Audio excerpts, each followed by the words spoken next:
Assalamu alaikum wa rahmatullahi wa barakatuh. May the peace and blessings of the Almighty be upon one and all. Today we will be discussing a very important topic connected to the tongue.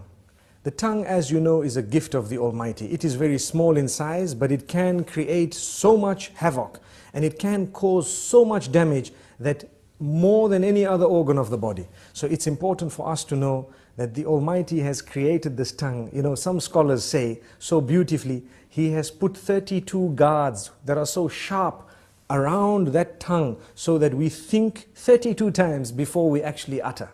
And it's amazing how the tongue is so small, it moves 1,001 times in a minute up and down, and yet it does not get cut by these sharp knives around.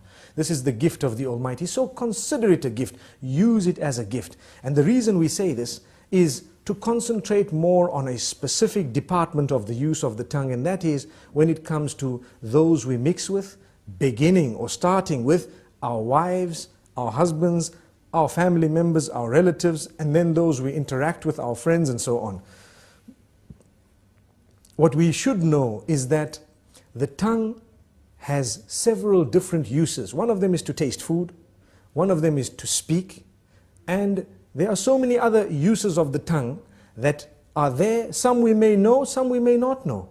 It's amazing. However, remember, your respect as an individual is very closely connected to how you use the tongue. This is why the Messenger Muhammad, peace be upon him, says, every morning all the organs of the body call out to the tongue and say, fear the Almighty regarding all of us. It is through you that we are known, so be careful what you say.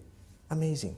Which means I have hands, I have legs, I have a brain, I have eyes, my whole body, my entire image, my identification. I am known as a good or a bad person based primarily on how I use my tongue. Have we ever thought of that? So if I use it correctly, I will be known as an upright individual. If I lie and swear, use vulgar language, scream and shout, they will know me as a bad person. But my legs have not committed a sin, my hands have not committed a sin, my hair and all the other parts of my body have committed no sin. The sin is committed by the tongue. And the tongue, yes, closely connected to the brain and all that, yes, correct. But ultimately it was the one used to relay what was within. This is why if you're not sure, don't speak. Speak when you're sure. Think about it, think twice. I'm sure we've all heard the saying, you've been given one mouth and two ears to speak half that of what you hear. So you hear more and you speak less. Sadly, a lot of us love to speak. And we just want to say anything and everything, no matter how it sounds. Not realizing, did you know, it is an act of worship to think before you speak. You're actually rewarded, an act of worship. The Almighty becomes pleased with us when we think before we speak. And not just think, but think of how many different ways there are for me to portray or to say what I have in my heart, to convey that message. If I've got 5 different ways of wording it, I need to select the best, most effective, most beautiful manner, and then I will speak. And if I speak using that best and most effective manner, I will automatically be able to please my Maker, and I will definitely cause or create lots of harmony and peace in my surroundings. So very importantly, let's use the tongue correctly. Number 1. Number 2 is not only the selection of words, the tone as well. Very closely connected to that. Some people scream and yell, they shout. Shouting will reduce your respect. The more you yell, the less people respect you. The next time you say something, nobody will want to listen to you because you're used to screaming. And this is the whole reason that we say, speak with a tone that is audible, but a respectable term, meaning respectful tone.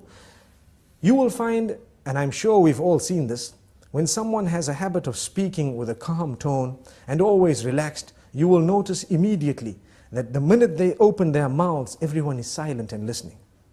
Whereas when you have another who's always yelling and screaming, everybody's yelling and screaming with them, no one knows whether they are serious or not serious.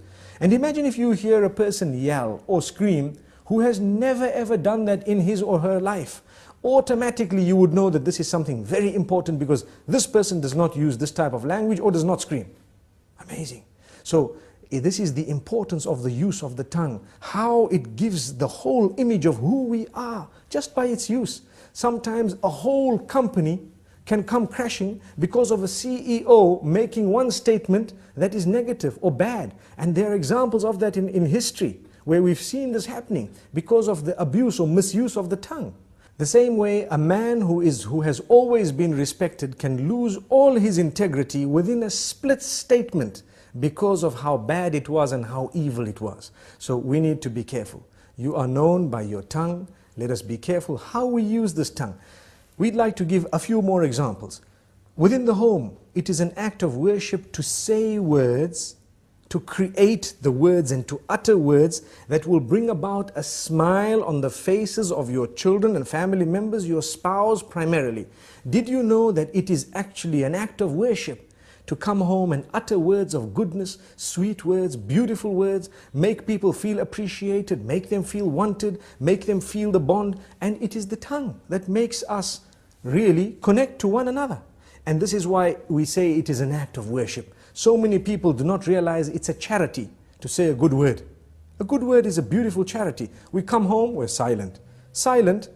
Being silent is something that's not good, especially when it comes to those who are waiting for you to say something of your own family. A good word. Yes, when there is a problem, you might want to remain silent for a moment. If you think that that is the best way of solving the problem for now, you might want to speak a little bit later. But even when you choose to speak, say the best words. This is from the messenger, may peace be upon him.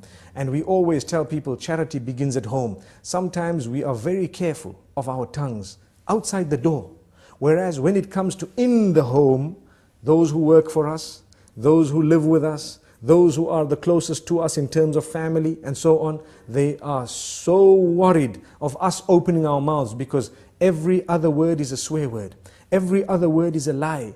Every other word is a word which is derogatory, defaming, which is disrespectful, which causes hurt and harm. Why should we do that?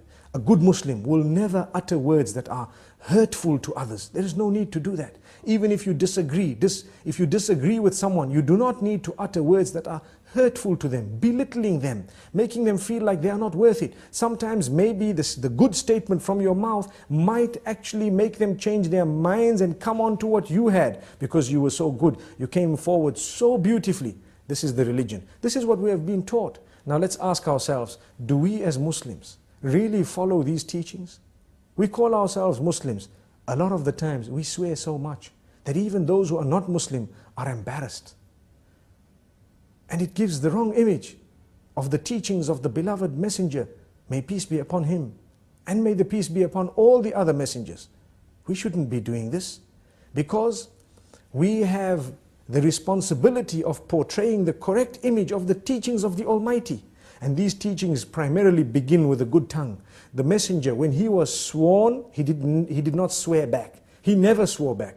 The swear words never came out of his mouth. He says, a true believer is not he who is vulgar, is not he who speaks hurtful statements, is not he who lies, is not he who utters words that are hurtful to people, words that are incorrect, unjust. So we need to learn from this. Let us learn to be honest, tell the truth. For indeed to lie would be a burden on the shoulders, and it would be a very, very grave burden on the day of judgment. We should not be lying, we should not be hurting people's feelings. I hope I've said a little bit to motivate people to use their tongues in a better way, starting with myself and then everyone else. Remember, choose the best words, choose the best expressions, for indeed to do that is a great act of worship. Until we meet again, Assalamu alaikum wa rahmatullahi wa barakatuh.